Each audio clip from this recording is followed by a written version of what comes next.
4 years ago, I sold my 2-story house on a corner lot. I sold everything that did not fit into a 5x7 storage pod, and I sent it away.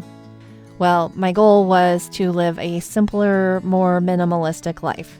Less stuff and more adventure. Instead, I set out on a nomadic journey. And it was supposed to be until I found the tiny house. Well, I bought the 16-foot. 2 years later, I did find my tiny house. Only it also had wheels. So, my 28-foot Airstream Pottery Barn Special Edition felt like a mansion and extremely excessive after living in a 16-foot trailer for 2 years. Well, today marks my 4-year Nomad anniversary. So what was supposed to be 3 months is now 4 years. So this past year, it was supposed to be simple. I had a clear plan, but instead, it broke me open. It healed me in unexpected ways and reminded me what it means to keep moving forward. This is the story of my 4th year on the road. Since 2021, I've been living simply, traveling slowly, and finding beauty in the in-between moments. I'm Angie Lea. We roam in our Airstream, not to escape life, but to meet it more fully. Welcome to the journey. So last September, I planned to be in the Pacific Northwest.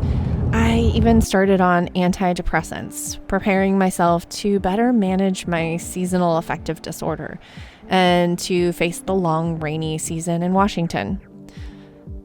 And in October, during a last side trip to load up on sunshine and explore some new terrain, my boyfriend left me in the middle of the desert, alone, shattering my heart into a million pieces.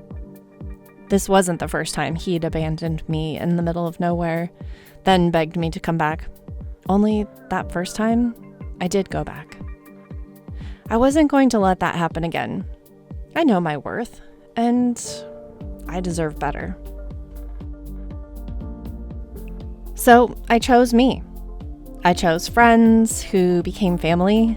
I chose long hikes and desert sunsets, and staying in wild spaces.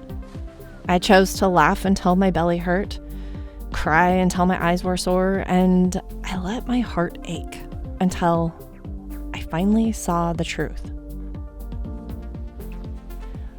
I also poured myself into the final edits of my memoir. I sat on top of a cliff overlooking a river. I designed the cover of my book. I learned new software. I wrote and wrote and wrote and rewrote. I worked with an editor. And then on June 20th, the first day of summer, I published The Seasons That Shaped Me. It was more than a book. It was my way of taking my story back. Year 4 wasn't only heartbreak. It was also adventure. Snow on the rim of a canyon in May, gowns and crowns night with amazing friends, parking in wildflower meadows and desert valleys beneath towering saguaros, hiking on trails, and kayaking and paddleboarding and staring at the Milky Way in the middle of the night, gazing at the stars. There were scares, moments I thought I might lose Ruby, but there was so much joy too. There was sickness. I got COVID for the first time. I maybe had valley fever and bronchitis. But somehow, even when my body slowed down, my spirit kept moving forward. This year taught me a lot, that it's okay to break down, to be angry, to ache and grieve, because on the other side of that pain is clarity.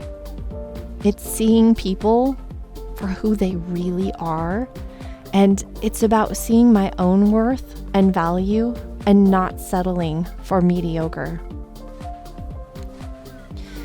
It taught me not to take anything for granted, to live life fully, wishing on stars and stretching my arms high into the Milky Way, to give my all only to things that are healthy and worthy of my time and energy.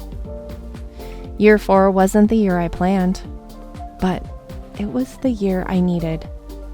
Actually, it was better than what I had planned.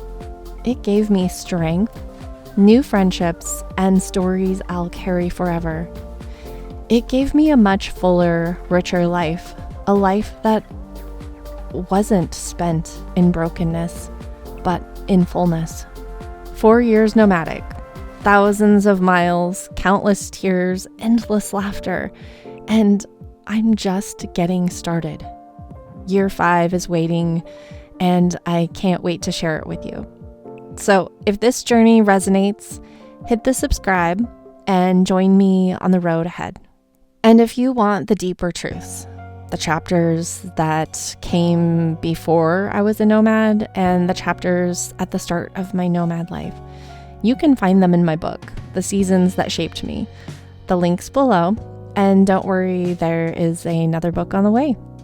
Thanks for being here, and here's to the next adventure. And that storage pod, well, I ended up storing that for 4 years. I paid over $10,000 to store that, and now it is all gone. I have sold or donated everything that I had saved, minus a few little treasures I will be carrying with me. But now I have less weight on my shoulders and more time for adventures. Catch you down the road.